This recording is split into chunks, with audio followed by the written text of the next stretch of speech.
biggest poison in us is regret. Bad decisions, hasty decisions, too fast, and affects the next 20 years of your life. Because you made the wrong decision. What makes us make these fast decisions? Fear? Let the fear of regret fuel you to take action today, now.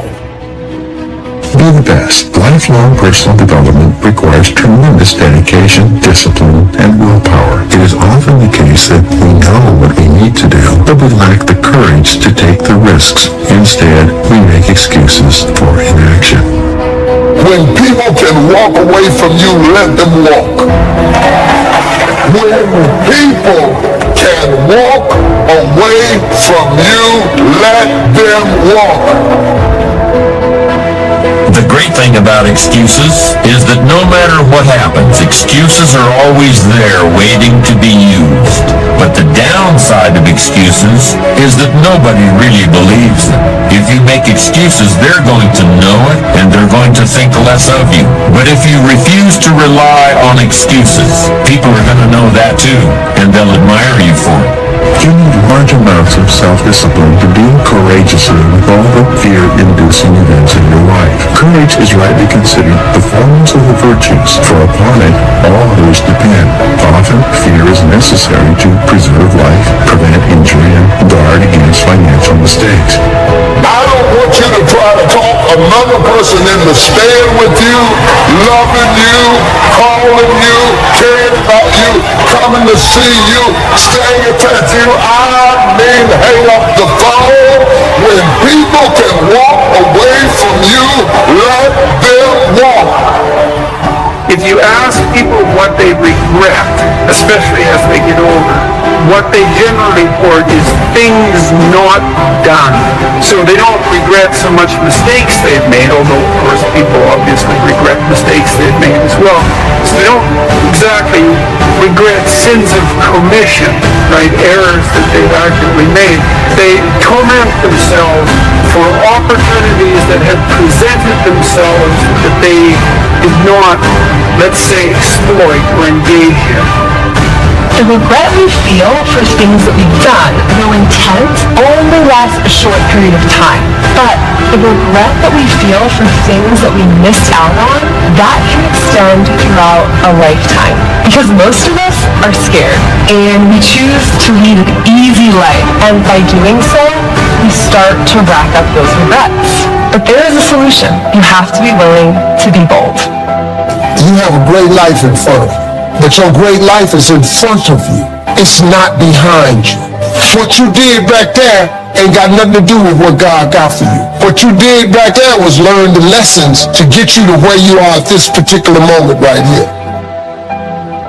Bad decisions, hasty decisions, too fast, and affects the next 20 years of your life.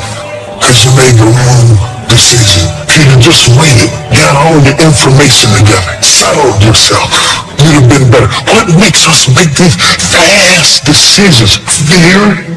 Takes discipline to face your fears so you can conquer them. And that's what discipline is. Discipline means taking the hard road, the uphill road, to do what's right. And regret, in and of itself, it's worthless. So, learn and move on.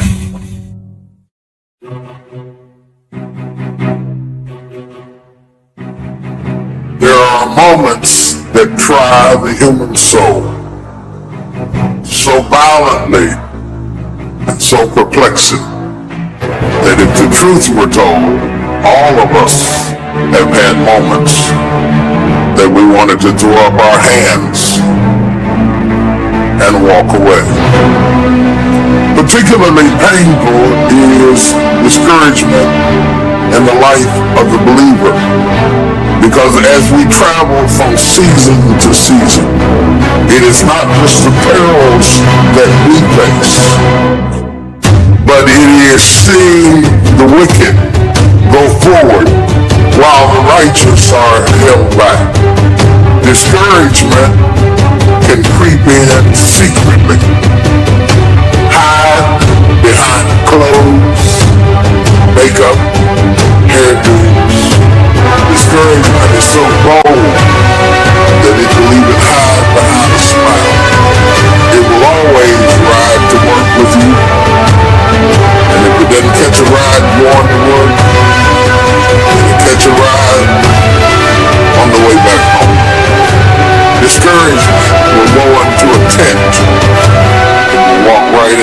Section 8 neighborhood, but don't think that it stops. Discouragement will walk right into a middle-class house. It won't just stop there, it'll go in a mansion.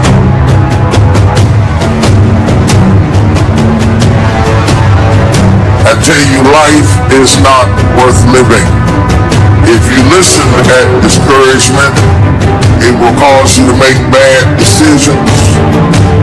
It will cause you to think that life is not worth living.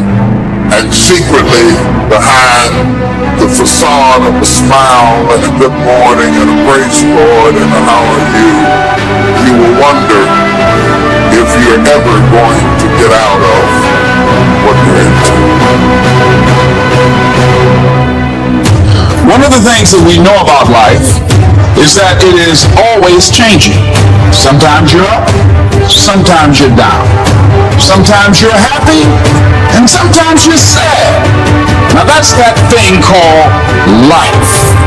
And when we begin to understand and know that, accepting that reality, that we will never ever have things just on an even keel all the time, that you're going to have some ups and you're going to have some downs. But during those down moments, that's where the growth takes place. That's where the work is. Anybody can feel good when they have their health, their bills are paid, they have happy relationships, the children are acting normal, business is successful. Anybody can be positive then. Anybody can have faith under those kinds of circumstances. See, but the real challenge of growth, mentally, emotionally, and spiritually, comes when you get knocked down. Adversity introduces a man to himself or a woman. How you handle it, that's where the growth takes place.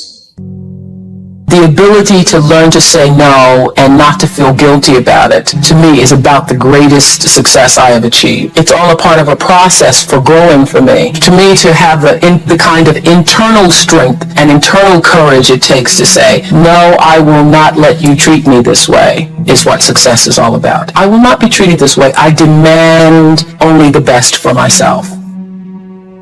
As you might imagine, I don't think we should spend a lot of time regretting the choices we've made in the past. To spend time brooding over how things went, that's an illusion. What you're doing is suffering pointlessly in the present under the shadow of certain memories. You're telling yourself a story about something that might have been over and over again. How long do you want to do that for? And sometimes life is going to knock you down. But because you have been knocked down don't mean that you are finished. No. You got some reasons. It might be your own sense of pride and determination in the kind of life that you want to create.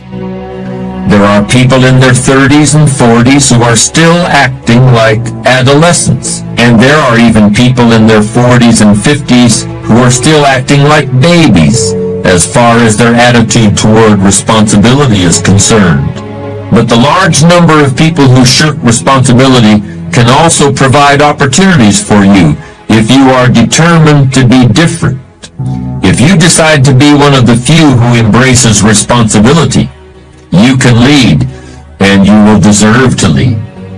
Churchill said, responsibility is the price of greatness. And in my opinion, it's really a rather small price to pay. It means, first of all, that you accept the consequences of your actions. Responsibility means you look to yourself as the source of everything that happens to you. It means that you assume command, regardless of the hardships you may have undergone early in life, or the dozens of people who may have failed to understand you. I'm saying that regardless of the presence of those negative influences in your life, the best thing you can do, the strongest thing, the most empowering thing, and ultimately the wisest thing, is to accept responsibility for your own destiny, plain and simple. If you have enough reasons, you can do the most incredible things. Here's what you might be lacking. a long enough list of reasons. Reasons that drive you, reasons that get you up a little extra early, reasons that keep you up a little extra late. That's what makes the difference. You should always make decisions with your heart and soul. You can use your brain for math, but when it comes to the actual feel of the decision, you always want to go inward and check it against your heart and soul. Here's the simple test. Does the decision that you're about to make expand you, expand your future, or expand the possibilities of your life? If the answer is yes, then the decision is yes, no matter how terrifying it is. Other than death, all failure is psychological. Other than death, all failure is psychological. Does not mean that you won't lose some battles, because you will. We all will. But it does mean that as long as you don't surrender, as long as you don't quit, then you haven't failed. Here are some action exercises that you can do. Make a decision today to invest in yourself and getting better, as if your future depends on it, because it does. Identify the most important skills you have that determine the quality and quantity of results you get at your work, and make a plan to get better in each one. Set excellent performance in your work as a goal, and then determine exactly what you will need to do every day to join the top 20% or better in your field.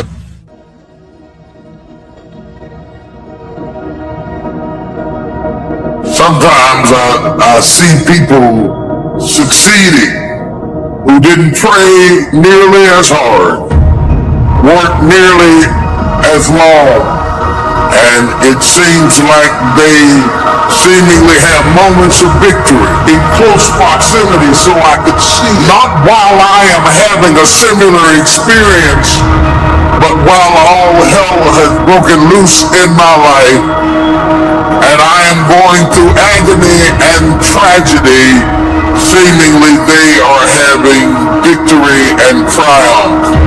And if you are not careful, the very sight of their prosperity becomes your agony.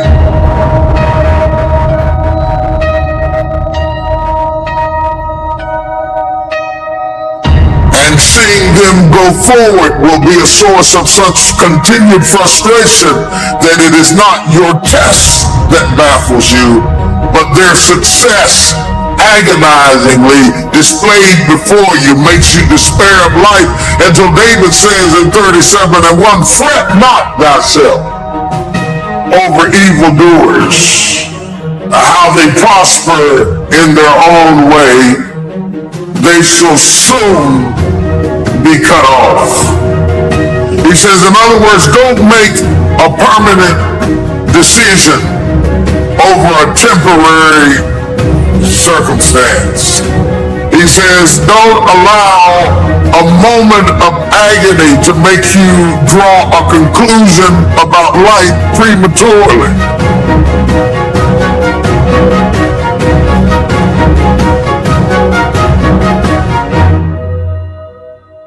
I was going through a major challenge in my life that was wearing me out, that was using me. And one of my students told me in a class that I was teaching, Lessons in Truth, she said, Les, until you handle it with grace, it will stay in your face. And it stayed there a long time. Are you going through it, or are you growing through it? Are you bigger and better because of it? Because it's not going to leave you until you grow through it. Are you learning anything, or are you doing it over and over and over again? Insanity is doing the same thing in the same way, expecting a different outcome.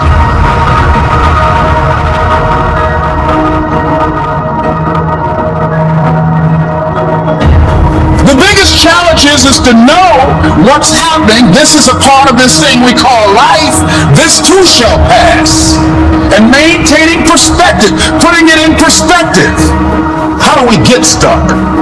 A friend of mine, working on a job, loved the company very much, expected to retire there, and one day they called him in the office, asking for his badge and identification, told him he was fired and he had to leave then. He was devastated. And if you came anywhere near him, he will tell you his story.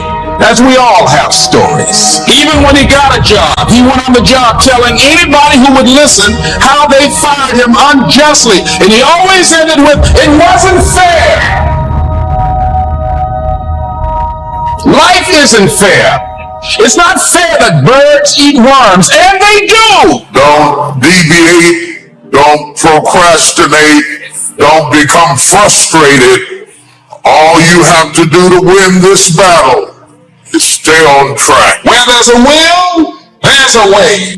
I fought a good fight. I fought for my kids, and I fought for what was right, and I fought for my good health, and I fought for a good career that would bless my family. I fought a good fight. The encroachment. Opposites are in conflict, and you're in the middle. And if you want something valuable, you got to fight for it. You have comeback power when something happens to you. Don't buy into what has happened to you. Buy into, I'm getting up out of here. I'm going to change this situation. This does not work for me, and I don't have the luxury of being depressed. I need to clear my head. Yes, we can see avoidance of responsibility all the time in both our personal and professional lives. We can see that most people aren't as successful as they wish they were. Do you see there's a connection between these two very common phenomena?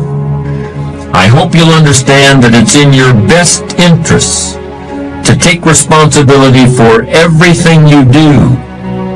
But that's only the beginning. I'm also going to suggest that many times it's even best to accept responsibility for the mistakes of others, especially when you're in a managerial or leadership role. What do you do when you tried and failed and you want to quit and you want to give up? Sometimes you can be blessed and be unhappy because even though things are going right, they're not going according to what you had believed and expected, and you know that something is missing out of your life. You got to clear your head so that the decision that you make represents the best in you. Be still and know that you're going to get through this. You're going to get through this. You got to assure yourself. You have to encourage yourself. You have to clear your mind. The great thing about excuses, and the really dangerous thing about them, is that no matter what happens, excuses are always there waiting to be used. But the downside of excuses, even good ones, is that nobody really believes them. If you make excuses, they're going to know it, and they're going to think less of you. But if you refuse to rely on excuses, people are going to know that too, and they'll admire you for it. This is especially true in business. One of the classic examples happened about 15 years ago. A widely advertised healthcare product from a leading manufacturer was shown to be unsafe, and the company responded by pulling every single box off the shelves at a cost of millions of dollars. Was the company destroyed? Hardly. If they had done anything else, there would have been a tremendous loss of confidence. Instead, there was honest acceptance of responsibility for a mistake. Contrast this with what happened recently to a leading manufacturer of computer chips. When a new microprocessor didn't perform up to expectations, the company made excuses. It was a minor problem, something that would crop up once in a lifetime, and so forth. Were these excuses valid? Maybe, maybe not. But it doesn't really matter, does it? So many people use excuses, but nobody really buys them.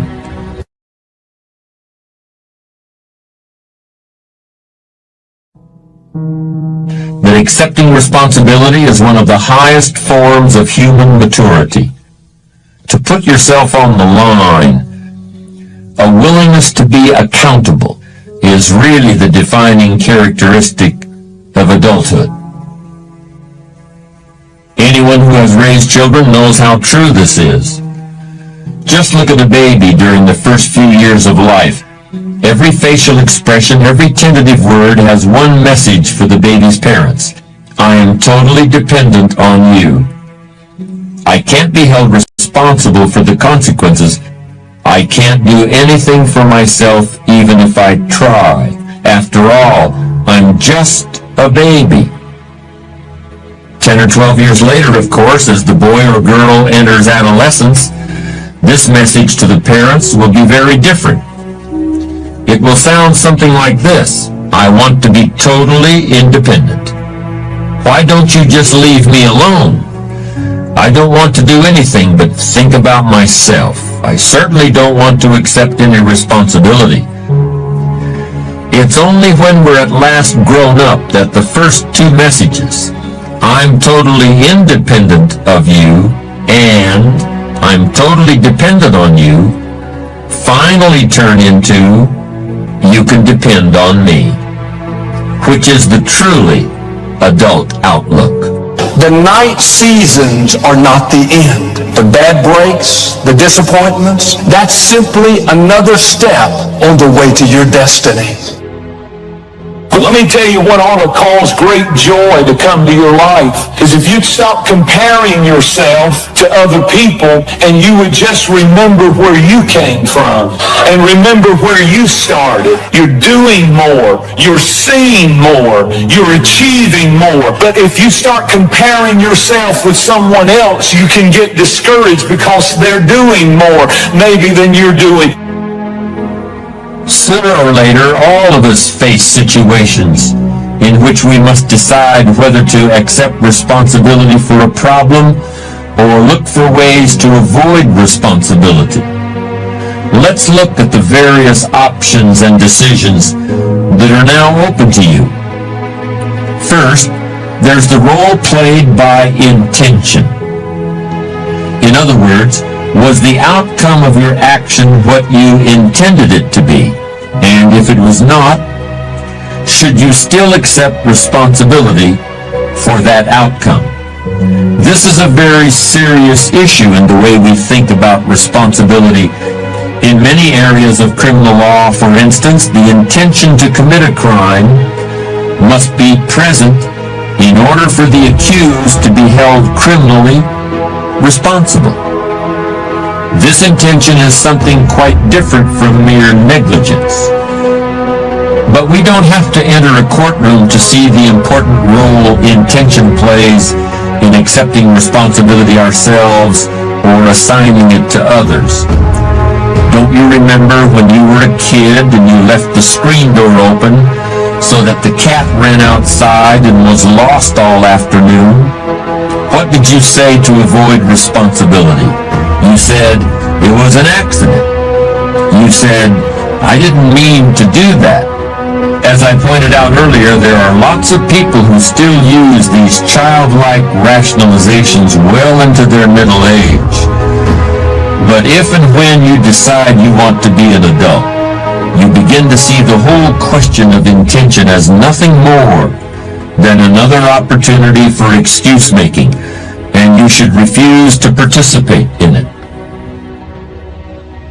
If you get beat, unless you're dead, you are not defeated, and you have not failed. What you've done is you've learned, you've gained experience, and you're still alive. So get up and go get after it.